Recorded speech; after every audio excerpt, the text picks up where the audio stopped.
నమస్తే, welcome to A1 TV Telugu news. ఇక details చూస్తే జూబ్లీ హిల్స్ ఉప ఎన్నిక వేడెక్కుతుంది. కాంగ్రెస్ మంత్రి పొన్నం ప్రభాకర్ బీజేపీ నేత కేంద్ర మంత్రి కిషన్ రెడ్డిపై ఘాటైన వ్యాఖ్యలు చేశారు. కిషన్ రెడ్డి మాటలు జోక్లా ఉన్నాయా అంటూ విమర్శించిన ఆయన గత ఎన్నికల్లో వచ్చిన 25,000 ఓట్లు ఈసారి 10,000కు చేరవని ఎద్దేవా చేశారు. బీజేపీ బీఆర్ఎస్ లు కుమ్మక్కై ప్రజలను మోసం చేస్తున్నాయని ఆరోపించారు. సికింద్రాబాద్ ఎంపీగా 10 ఏళ్లుగా ఉన్న కిషన్ రెడ్డి జూబ్లీహిల్స్ అభివృద్ధి కోసం ఏం చేశారని ప్రశ్నించారు. తమ అభ్యర్థి విజయానికి కృషి చేయాలని పార్టీ శ్రేణులకు పిలుపునిచ్చారు. ప్రజలు మోసపూరిత రాజకీయాలకు లొంగరని, కాంగ్రెస్ కు మద్దతు ఇస్తారని నమ్మకం వ్యక్తం చేశారు పొన్నం. జూబ్లీహిల్స్ ఉప ఎన్నికల్లో కిషన్ రెడ్డి గారి మాట వింటే పెద్ద జోక్ అనిపించింది. ఈరోజు నేను కిషన్ రెడ్డి గారికి ఛాలెంజ్ చేస్తా ఉన్నా. మీరు ప్రాతినిధ్యం వహిస్తున్న లోక్సభ నియోజకవర్గంలో అంతర్భాగం జూబ్లీహిల్స్, మీరు కేంద్ర మంత్రి. గతంలో కూడా ఈ అభ్యర్థి పోటీ చేసినాడు. ఈ అభ్యర్థికి అప్పుడు 25,000 ఓట్లు వచ్చినాయి. ఇప్పుడు 10,000 కంటే ఓట్లు దాటాయని నేను ఛాలెంజ్ చేస్తా ఉన్నా. మీరు నేరుగా ఇండైరెక్ట్ గా టీఆర్ఎస్ తోటి కుమ్ముక్కై తిరిగి అదే అభ్యర్థికి టికెట్ ఇచ్చి ప్రచార సరళిని మొత్తంగా దింపుడు గల్లేంలాగా భారతీయ జనతా పార్టీ వ్యవస్థనంతా టీఆర్ఎస్ హ్యాండ్ ఓవర్ చేసినారు. మీ ఎన్నికల్లో వాళ్ళ మద్దతు తీసుకున్న దానికి తిరిగి గురుభక్తిగా ఈ ఉప ఎన్నికలో టీఆర్ఎస్ కు లోపాయకారిగా మద్దతు చేస్తున్నారనేటువంటి మాట యావత్ జూబ్లీహిల్స్ నియోజకవర్గ ప్రజల చర్చ. 11 నాడు జరిగే ఎన్నికల్లో మీ అభ్యర్థికి 10,000 లోపు ఓట్లు వస్తాయి. ఛాలెంజ్ చేయదలుచుకున్నారా కిషన్ రెడ్డి గారు అని అడుగుతా ఉన్నాం. భారతీయ జనతా పార్టీ కేంద్రంలో అధికారంలో ఉన్న పార్టీ. ఈ నియోజకవర్గానికి కేంద్ర మంత్రిగా వ్యవహరిస్తున్న మీరు 10 సంవత్సరాలుగా జూబ్లీహిల్స్ నియోజకవర్గానికి ఏమి చేసినారో చెప్పగలుగుతారా అని అడుగుతా ఉన్నాం. జూబ్లీహిల్స్ గురించి కనీస శ్రద్ధ లేని, పట్టించుకొని మీరు ఈ ఉప ఎన్నికల్లో ప్రగల్భాలు పలుకుతూ గెలుస్తుందనడం అంటే ప్రజలు నవ్వుకుంటున్నారు మీ తీరు పట్ల. అందుకే వెంటనే ఇప్పటికైనా నిజాయితీగా ఎన్నికల్లో మీ అభ్యర్థిని మోసం చేయకుండా, మీ అభ్యర్థిని ఎదుటి పార్టీకి అమ్మకుండా నిజాయితీగా పనిచేయమని రాజాసింగ్ గారు చెప్తున్నట్టుగా ఆ విధంగా వ్యవహరించమని డిమాండ్ చేస్తా ఉన్నాను. తెలంగాణ జాగృతి అధ్యక్షురాలు కల్వకుంట్ల కవిత రాష్ట్ర రాజకీయాలపై విరుచుకుపడ్డారు. జూబ్లీహిల్స్ ఉప ఎన్నికల కోసం నేతలు రాత్రింబవళ్లు ప్రచారంలో మునిగిపోతున్నా రైతుల సమస్యలపై మాత్రం ఎవరూ దృష్టి సారించడం లేదు అని ఆమె ఆగ్రహాన్ని వ్యక్తం చేశారు. పంట నష్టాలు, తక్కువ మార్కెట్ ధరలు, నీటి కొరతతో రైతులు ఇబ్బందులు పడుతున్నప్పటికీ ప్రభుత్వం, ప్రతిపక్షం ఎన్నికల రాజకీయాల్లో నిమగ్నమై ఉన్నారని విమర్శించారు. ప్రజల కంటే పదవుల పోటీ పెద్దదైపోయిందంటూ కవిత విమర్శించారు. గ్రామాల్లో రైతులు మద్దతు ధరలు, ఎరువులు, నీటి కోసం ఎదురు చూస్తున్నారని విమర్శించారు.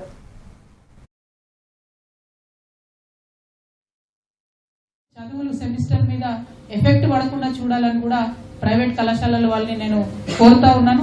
1 రోజు 2 రోజు సింబాలిక్ గా బంద్ పెట్టి ఆ తర్వాత పిల్లలకు చదువు చెప్పడం కంటిన్యూ చేయగలిగితే పరీక్షలు రాయడంలో వాళ్ళకి ఇబ్బంది రాదు. కాబట్టి ఆ దిశగా ప్రైవేట్ కళాశాల వాళ్ళు ఆలోచన చేయాలి.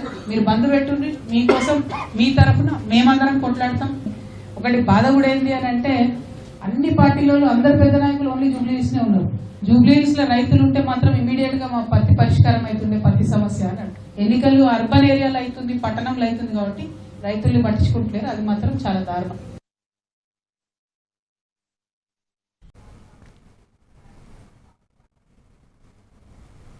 ముషీరాబాద్ లో సంచలనం సృష్టించిన ఘటన. అద్దె ఇంట్లో గుట్టు చప్పుడు కాకుండా డ్రగ్స్ విక్రయిస్తున్న పీజీ డాక్టర్ జాన్ పాల్ ను పోలీసులు పట్టుకున్నారు. ఢిల్లీ, బెంగళూరు నగరాల నుంచి మాదక ద్రవ్యాలను తెప్పించి స్థానికంగా విక్రయిస్తున్నట్లుగా విచారణలో తేలింది. ప్రమోద్, సందీప్, శరత్ అనే 3 స్నేహితులతో కలిసి ఈ రాకెట్ ను నడిపినట్లుగా పోలీసులు తెలిపారు.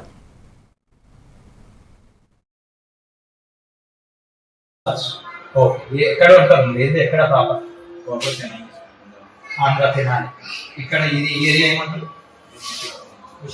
ఏం చేస్తుంటారు గాంధీలో? మీకు ఏంటి స్పెషలైజేషన్? ఫోరెన్సిక్. మీ దగ్గర కొద్దిగా గంజాయి, డ్రగ్స్ ఉన్నాయని మాకు ఇన్ఫర్మేషన్ ఉంది. మేము సెర్చ్ చేసే కంటే ముందు మీరే ఓపెన్ గా చూపించండి. ఉన్నాయా? చూపి.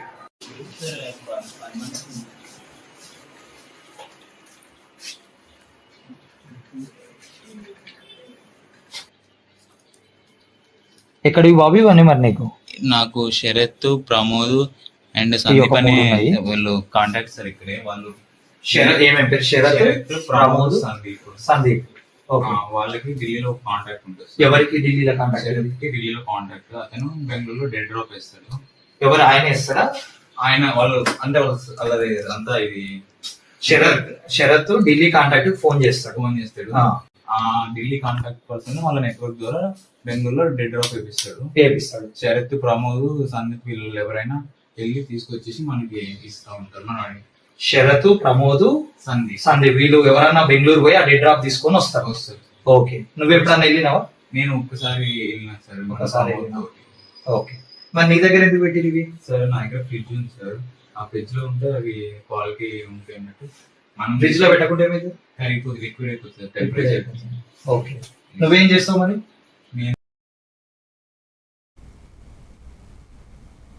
ఈ సందర్భంగా ఆయన ఇటీవలే తిరుపతిలోని శ్రీ కాలేజీను కొనుగోలు చేసినట్లుగా వెల్లడించారు. దేశవ్యాప్తంగా విశ్వవిద్యాలయాలను స్థాపించాలన్న తన సంకల్పాన్ని తెలిపారు.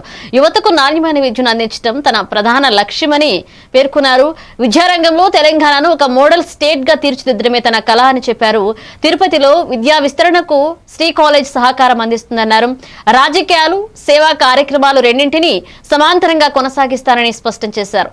తెలంగాణలో అభివృద్ధి, సంక్షేమానికి కేవలం కేసీఆర్ నేతృత్వం అవసరమని మల్లారెడ్డి అభిప్రాయపడ్డారు. తిరుమల దర్శనానికి వచ్చిన భక్తులు కూడా ఆయనతో ఫోటోలు దిగారు.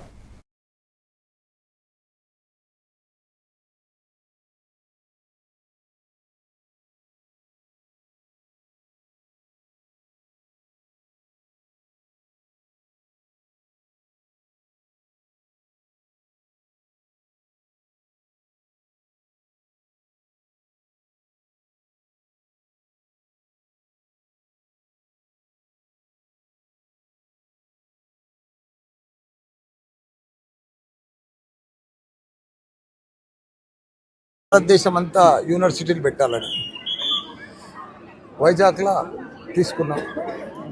నిన్ననే తిరుపతిలో వీళ్ళది శ్రీ కాలేజ్ అని పర్చేజ్ చేసిన ఆ దేవుని దయతోటి అక్కడ కూడా యూనివర్సిటీ పెట్టాలని దేవుని మొక్కిన ఆ భగవంతుడే వెంకటేశ్వర స్వామి శ్రీ కాలేజ్ అనేది మాకు ఇప్పించిండు. ఇప్పుడు అక్కడ కాలేజ్ కూడా ప్రారంభించబోతున్నాం. రిజిస్ట్రేషన్ అయిపోయింది శ్రీ కాలేజ్. అందుకే ఆ దేవునితో మా కమ్యూనిటీలు కూడా వీళ్ళిద్దరు తిరుపతి వాళ్ళని కూడా తీసుకొని దర్శనం చేయించారు. అదే మాదిరిగా ఇండియా లెవెల్లో కూడా యూనివర్సిటీలు పెట్టాలని, దానికి తోడు తెలంగాణలో మళ్ళీ మా సీఎం కేసీఆర్ రావాలి. ఛత్తీస్గఢ్ రాష్ట్రంలోని సుక్నా అడవుల్లో భద్రతా దళాలు మావోయిస్టులపై భారీ ఆపరేషన్ చేపట్టాయి. ఈ దాడిలో నక్సలైట్లు ఆర్డినెన్స్ ఫ్యాక్టరీని పూర్తిగా ధ్వంసం చేయడంతో విజయాన్ని సాధించారు. ఘటనా స్థలం నుండి 17 రైఫిల్స్, అలాగే రాకెట్ లాంచర్లు, బుల్లెట్ల తయారీ పరికరాలు, పేలుడు పదార్థాల వంటి విస్తృతమైన ఆయుధ సామాగ్రిని స్వాధీనం చేసుకున్నారు. డీఆర్జీ బృందం అత్యంత వ్యూహాత్మకంగా ఈ ఆపరేషన్ నిర్వహించినట్లుగా జిల్లా ఎస్పీ కిరణ్ చావాన్ తెలియజేశారు. बटालियन नंबर 1 की हथियारों की फैक्ट्री आज बरामद की गई है। इसमें 17 हथियार बरामद किए गए हैं। उसमें BGL launcher, 12 bore, single shot जैसे हथियार है। उसके अलावा देसी कट्टा भी उसमें शामिल है। उसके अलावा लगभग 8 से 10 लेथ मशीन भी उसमें बरामद की गई है। उसके अलावा जो बीजीएल बनाने वाले जो बहुत सारी सामग्री है और कॉर्डेक्स वायर है उसको भी बरामद किया गया है। पीएलजे बटालियन का जो वेपन की फैक्ट्री है उसके लिए काफी बड़ी चोट है। सर अभी माओवादियों को क्या संदेश है सर? नक्सलियों के मतलब जो लगातार सरेंडर कर रहे हैं, उसके अलावा जो पुलिस द्वारा लगातार जो नक्सल अभियान चलाया जा रहा है उसकी वजह से इस प्रकार के डंप, काफी ज्यादा मात्रा में एनकाउंटर, अरेस्ट, सरेंडर हो रहे हैं। नक्सलियों को मैं यही अपील करना चाहूंगा कि जल्द से जल्द सरेंडर कर दें और पूरे इलाके में शांति प्रस्थापित की जाए। माओवादियों की कौन सी कमेटी वहाँ पर सक्रिय रही है? माओवादियों की पीएलजे बटालियन नंबर 1 उस एरिया में सक्रिय रही है और ये जो पूरा डंप मिला है पीएलजे बटालियन 1 नंबर का ही डंप है। सर मुठभेड़ हुई या कोई बड़ा लीडर वहाँ होने की मदद की? नहीं, वहाँ मतलब हमने ऑपरेशन लॉन्च किया था। ऑपरेशन के दौरान, सर्चिंग के दौरान ये डंप वहाँ मिला है।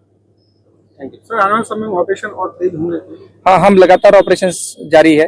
सुकमा बीजापुर का जो सीमावर्ती क्षेत्र है, गोगुंडा क्षेत्र है, कोंटा और किसाराम एरिया में लगातार ऑपरेशन डीआरजी और सीआरपीएफ द्वारा जिला सुकमा में चलाए जा रहे हैं। बड़े माओवादियों को सरेंडर की सूचना बीच में आ रही थी सर, खबरें पता चल रही थी, ऐसा कुछ पता चला? कुछ संपर्क में है सर बड़े माओवादी सरेंडर की प्रक्रिया निरंतर चल रही है। अलग अलग मात्रा में सभी जिलों में सरेंडर के लिए नक्सली संपर्क कर रहे हैं। मैं सभी नक्सलियों से ये अपील करता हूं कि जल्द से जल्द सरेंडर करें और एरिया में शांति జూబ్లీహిల్స్ ఉప ఎన్నికల్లో కాంగ్రెస్ పార్టీ అభ్యర్థి నవీన్ యాదవ్ కు మద్దతుగా మంత్రి పొన్నం ప్రభాకర్, ఏఐసీసీ ఇన్ఛార్జ్ మీనాక్షి నటరాజన్ ప్రచారం చేశారు. ఈ సందర్భంగా మంత్రి మాట్లాడుతూ నవీన్ యాదవ్ విద్యావంతుడు, ప్రజల సమస్యలను దగ్గరగా అర్థం చేసుకునే నాయకుడు అని తెలిపారు. జూబ్లీహిల్స్ అభివృద్ధికి ఆయన కృషి చేస్తారని, ప్రాంతాన్ని ఆధునికంగా తీర్చిదిద్దుతారని నమ్మకమన్నారు. కాంగ్రెస్ ప్రభుత్వం ప్రజల జీవితాలను మెరుగుపరచడమే లక్ష్యంగా పెట్టుకుందని తెలిపారు.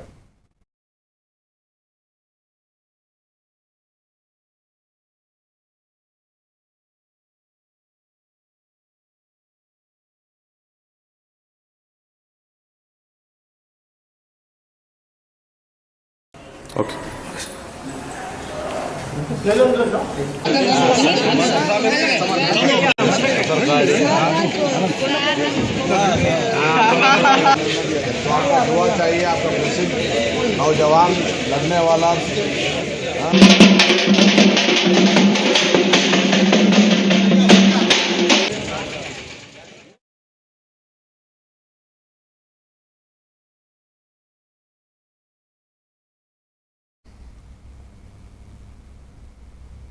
అమర్పేట డీడీ కాలనీ కిడ్నాప్ కేసులో హైదరాబాద్ పోలీసులు సక్సెస్ సాధించారు. ఈ ఘటనలో పాల్గొన్న 10 మంది నిందితులను అదుపులోకి తీసుకున్నారు. మంత్రి శ్యామ్ అనే వ్యక్తిని కిడ్నాప్ చేసి 1.5 కోట్లు డిమాండ్ చేసినట్లుగా విచారణలో బయటపడింది.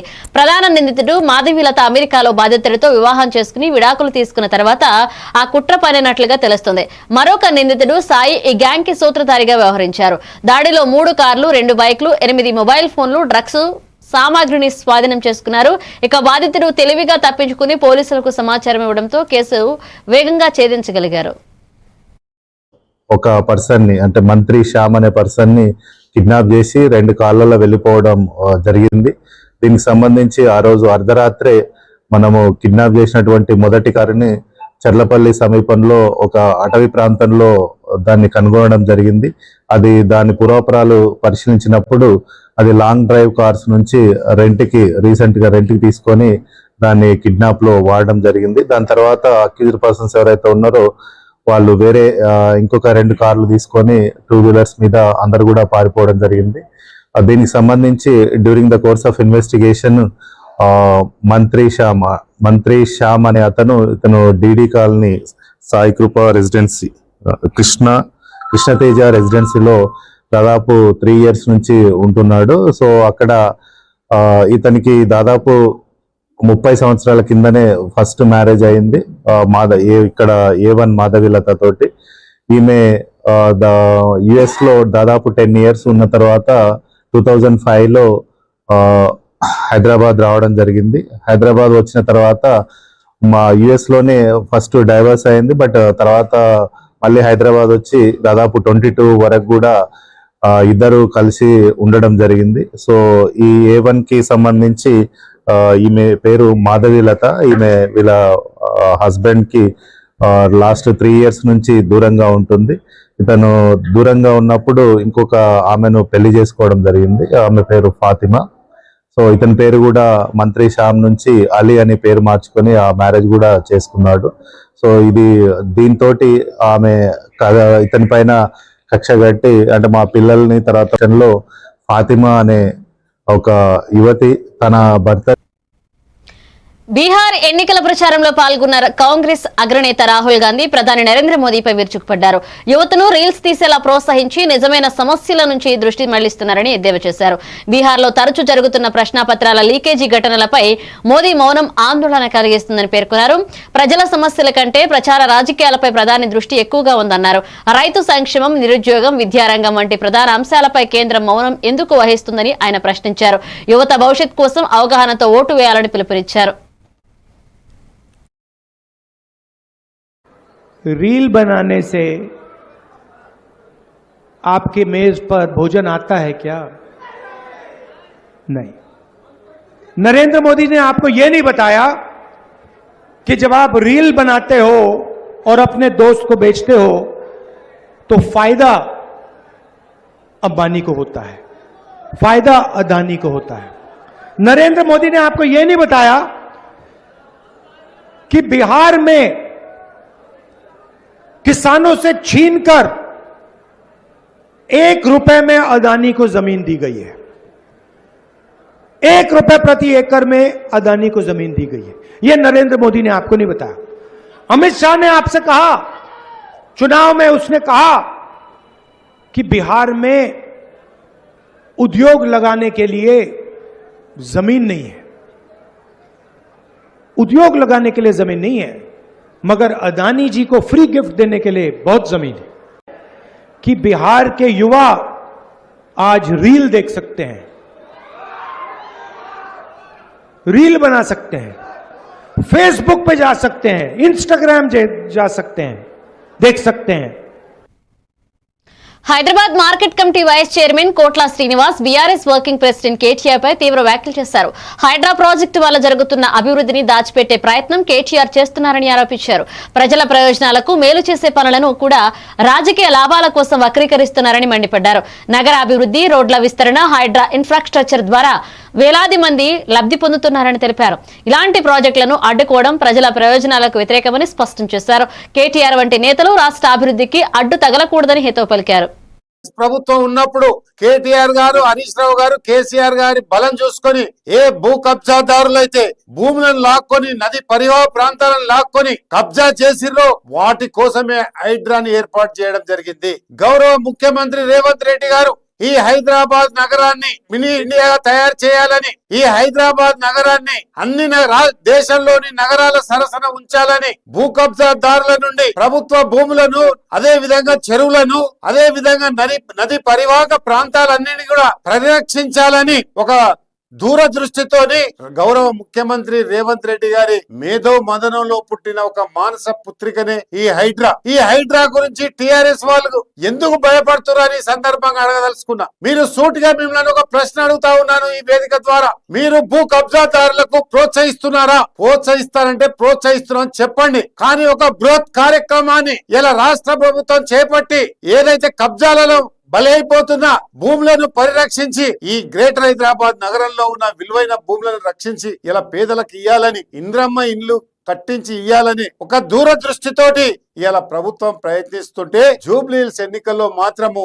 ఒక విష రాజకీయాలు, ఒక స్వార్థ రాజకీయాలు ఈ రోజు పెనవేసుకున్నాయి. అక్కడ ముఖ్యంగా కేటీఆర్ గారు ఖబర్దార్, మీరు ఏదైతే ప్రచారంలో ఉపయోగిస్తున్న పదజాలం కానివ్వండి, అదే విధంగా గౌరవ ముఖ్యమంత్రి గారి పట్ల మీ యొక్క భాషను మార్చుకోకపోతే జూబ్లీహిల్స్ ప్రజలను. బీహార్లో రాబోయే అసెంబ్లీ ఎన్నికల దృష్ట్యా ఆర్జేడీ నేత తేజస్వి యాదవ్ కీలక హామీ ఇచ్చారు. తమ పార్టీ అధికారంలోకి వస్తే రాష్ట్రంలోని మహిళలకు ఏడాదికి 30,000 రూపాయల ఆర్థిక సాయం అందిస్తామని ప్రకటించారు. మహిళల ఆర్థిక స్వలంబన బీహార్ అభివృద్ధికి మూలస్తంభమని పేర్కొన్నారు. పేద కుటుంబాల మహిళలకు ఈ పథకం ద్వారా జీవన ప్రమాణాలు మెరుగుపడతాయని తేజస్వి తెలిపారు. బీహార్లో నిరుద్యోగం, మహిళల భద్రత వంటి సమస్యలను ప్రాధాన్యతగా తీసుకుంటామని స్పష్టం చేశారు.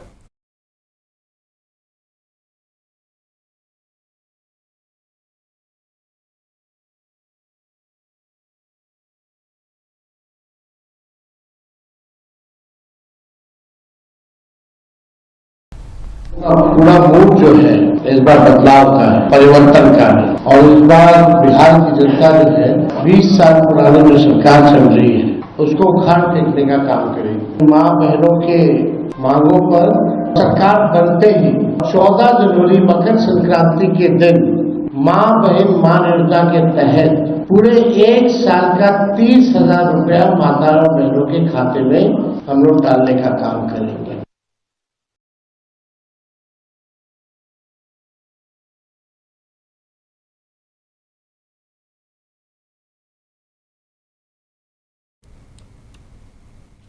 శ్రీకాకుళం జిల్లా పాతపట్నం నియోజకవర్గ అభివృద్ధిపై కేంద్ర మంత్రి రామ్మోహన్ నాయుడు, రాష్ట్ర మంత్రి అచ్చెన్నాయుడు స్పష్టమైన హామీ ఇచ్చారు. అత్యంత వెనుకబడిన ఈ ప్రాంతాన్ని అన్ని రంగాల్లో అభివృద్ధి చేస్తామని తెలిపారు. పాతపట్నం ప్రజలు ఎదుర్కొంటున్న రహదారి, విద్యుత్, తాగునీటి సమస్యలను త్వరలో పరిష్కరిస్తామని హామీ ఇచ్చారు. కేంద్ర రాష్ట్ర ప్రభుత్వాల సమన్వయంతో కొత్త అభివృద్ధి ప్రాజెక్టులు రానున్నాయని ప్రకటించారు.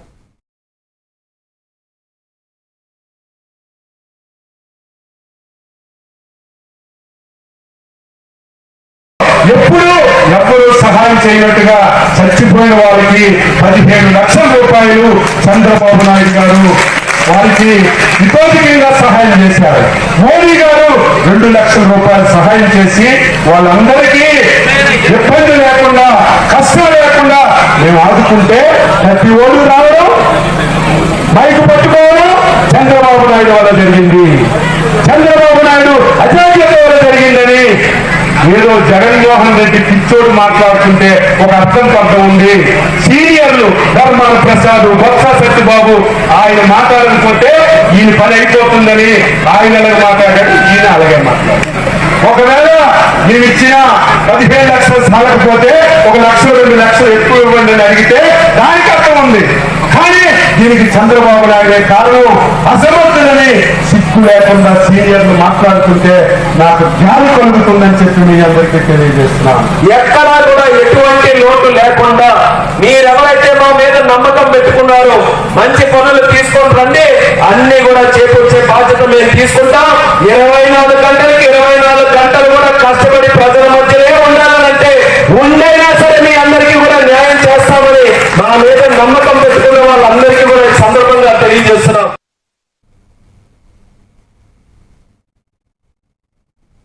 మాజీ మంత్రి ఎమ్మెల్యే జగదీష్ ముఖ్యమంత్రి రేవంత్ రెడ్డి ఇరిగేషన్ మంత్రి ఉత్తమ్ కుమార్ రెడ్డిపై తీవ్ర విమర్శలు చేశారు. రాష్ట్ర ఇరిగేషన్ రంగంపై వారికి కనీస అవగాహన లేదని ఆరోపించారు. 60 ఏళ్ల పాలనలో మీరు చేసింది ఏమిటి? ఇప్పుడు ఎవరో రాసినిచ్చిందే చదువుతున్నారు తప్ప కొంచెమైనా సిగ్గుండాలంటూ ఘాటుగా వ్యాఖ్యానించారు. సీఎం రేవంత్ అబద్దాలతో ప్రజలను మభ్యపెడుతున్నారని, ఉత్తమ్ వ్యాఖ్యలు జలవనరుల అభివృద్ధిని వెనక్కి లాగుతున్నాయన్నారు. పరిపాలన మీరు చేసి దానికి టీఆర్ఎస్ బాధ్యత, కేసీఆర్ బాధ్యత, హరీష్ రావు బాధ్యత, సిగ్గుండాలి కదా మాట్లాడడానికి. కొంచెమైనా అబద్ధాలకు కూడా ఒక హద్దు ఉండాలి కదా. ఎక్కడ చూపించగలుగుతారు? టీఆర్ఎస్ బాధ్యత, బీఆర్ఎస్ బాధ్యత. నిన్న మాట్లాడిన మీ మొదటి అబద్ధం, కేసీఆర్ హరీష్ రావులు కలిసి సంతకం పెట్టినరు 512 299 అని మాట్లాడింది. చెప్పు దెబ్బలకు సిద్ధమని నేను అడుగుతా ఉన్నా. మీ సమైక్య ఆంధ్రప్రదేశే ఆ జీవో ఇచ్చిపోయింది. ఆ విషయాన్ని మేం చెప్పలే, కేంద్రమే స్వయంగా అపెక్స్ కమిటీ సమావేశ సందర్భంగా మినిట్స్ను స్పష్టం చేసింది చాలా క్లియర్గా. 2013లోనే ప్రాజెక్టుల వారీగా నీళ్ళు కేటాయిస్తున్నాం, ఈ రకంగా తెలంగాణ ఆంధ్రప్రదేశ్లో విడిపోతే కూడా ఇబ్బంది లేకుండా అని చెప్పి చెప్తూ మోసం చేస్తూ తెలంగాణను ఆనాటి సమైక్య ఆంధ్రప్రదేశ్లో ప్రాజెక్టుల వారీగా రాసిచ్చింది. 298.8 టీఎంసీలు తెలంగాణ ప్రాజెక్టులకి, 512 టీఎంసీలు ఆంధ్రప్రదేశ్కి ఇస్తున్నట్టు దాని మినిట్స్లోనే ఉంది, వాళ్ళు ఇచ్చిన మినిట్స్లోనే ఉంది. ఆ తర్వాత అనేక వేదికల మీద కేసీఆర్ గారు వ్యతిరేకిస్తూ మా వాటా 713 రావాలి, నికర జలాలు మిగిలిన జలాలు మొత్తం కలిపి మా కృష్ణాలో 713 టీఎంసీలు రావాలి అని చెప్పి ప్రతి వేదికలో కొట్లాడి ట్రిబ్యునల్ వెయ్యాలి మాకు ప్రత్యేకంగా. ఆనాడు కేవలం ఆంధ్రప్రదేశ్, మహారాష్ట్ర, కర్ణాటకలే ఉన్నాయి కాబట్టి. మాజీ ముఖ్యమంత్రి వైఎస్ జగన్ ప్రస్తుత ప్రభుత్వంపై ఘాటైన వ్యాఖ్యలు చేశారు. అన్నదాత సుఖీభవ పేరుతో రైతులకు సాయం చేస్తామని చెప్పి చేతులెత్తేశారని, పెట్టుబడి సాయం కింద వాగ్దానం చేసిన 40,000 స్థానంలో కేవలం 5,000 ఇచ్చారని విమర్శించారు. వైసీపీ పాలనలో రైతులకు కష్టం వస్తే ఉచిత పంటల బీమా ద్వారా వెంటనే ఇన్సూరెన్స్ డబ్బులు అందించేవాళ్లమని గుర్తు చేశారు. కానీ ఇప్పుడు ప్రభుత్వం రైతు సమస్యల పట్ల పూర్తిగా నిర్లక్ష్యం చూపుతోందని అన్నారు. రైతుల పట్ల ఇంత నిర్లక్ష్య ధోరణి ఎప్పుడూ చూడలేదని, కొత్త పాలనలో పంటల భద్రతకు హామీ లేదని జగన్ పేర్కొన్నారు. ఏ రైతుకైనా కూడా పెట్టుబడికి సహాయంగా 20,000 ఇస్తామన్నారు. అన్నదాత సుఖీభవ అని ఒక పేరు పెట్టారు. 2 ఏళ్ళకి కలిపి 40,000 ఇచ్చింది ఎంత అని చూస్తే అరకొరగా 5,000 ఇచ్చారు. 5,000 ఇచ్చారు అంటే పూర్తిగా రైతును వెన్ను విడిచారు. 40,000 ఇవ్వాల్సిన చోట 5,000 ఇచ్చారు పెట్టుబడి సహాయం కింద. 2 ఏళ్ళకి కలిపి 20,000 ఇన్పుట్ సబ్సిడీ రూపాయి రాల. ఇన్ని కలామిటీస్ జరిగినా, ఇన్ని ఇబ్బందులు పడినా, చివరికి ఉచిత పంటల బీమా ద్వారా రైతులకు ఉచితంగా ఇన్సూరెన్స్ అనేది వైఎస్ఆర్సీపీ ప్రభుత్వ హయాంలో ఏ రైతు ఇబ్బంది పడుకోకుండా, ఏ రైతుకు ఏ కష్టం వచ్చినా కూడా వెంటనే ఆ రైతుకు ఉచిత పంటల బీమా ద్వారా ఇన్సూరెన్స్ సొమ్ము వచ్చింది. అలాంటిది దాదాపుగా చెప్తా ఉన్నారు కథలు. 3.5 ఎకరాలు ఉంటే దాదాపుగా 70,000, 66,000 ఇన్సూరెన్స్ డబ్బులు గతంలో అందుకున్న పరిస్థితులు చెప్పుకుంటా ఉన్నారు, రైతులు గుర్తు చేసుకుంటా ఉన్నారు. అది కూడా ఈ పొద్దు రైతులకు రాకుండా పోయింది. కనీసం ఏ రైతుకైనా కూడా పెట్టుబడికి సహాయంగా. ఇవి బులెటిన్ అప్డేట్స్ కి వాచింగ్ ఏమంటే తెలుగు న్యూస్.